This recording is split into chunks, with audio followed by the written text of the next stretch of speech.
ರಾಷ್ಟ್ರೋತ್ಥಾನ ಪರಿಷತ್, ಈ ಹೆಸರು ನೀವು ಎಲ್ಲೋ ಒಂದ್ ಕಡೆ ಕೇಳಿರ್ಲೇಬೇಕು.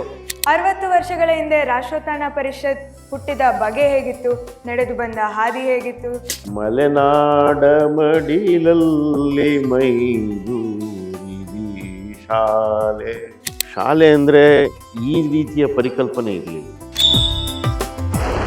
ಅಂದರೆ ಯೋಗ ಇವತ್ತು ವಿಶ್ವವ್ಯಾಪಿ ಆಗುವುದಕ್ಕೆ ಅನೇಕರ ಪ್ರಯತ್ನ ಇದೆ. ಮೊದಲನೇ ಪುಸ್ತಕವೇ ರಣವೀಳ್ಯ.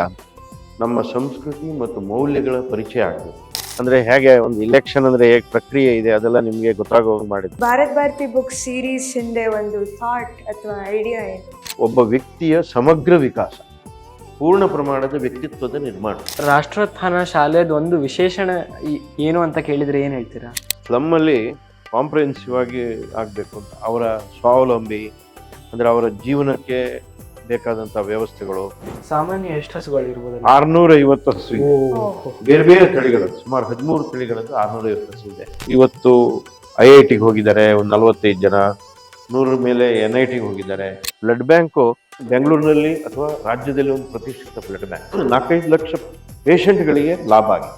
ಥೆಲೇಸ್ಮಿಯಾ ಪೇಷಂಟ್ಗಳಿಗೆ ಹೇಗೆ ಇದನ್ನು ಹೊರಗೆ ತರ್ಬೋದು, ಇದ್ರ ಬಗ್ಗೆ ರಿಸರ್ಚ್ ನಡೀತಾ ಇದೆ. ಸಂಚಾರಿ ಚಿಕಿತ್ಸಾಲಯ ಇದೆ. ಸ್ಲಮ್ನಲ್ಲಿರುವವರಿಗೆ ಪೇಷಂಟ್ಗಳಿಗೆಲ್ಲ ಟ್ರೀಟ್ಮೆಂಟ್ ಕೊಡ್ತೀವಿ, ಎಲ್ಲ ಫ್ರೀ, ಮೆಡಿಸಿನ್ನು ಫ್ರೀ, ಎಲ್ಲ ಫ್ರೀ.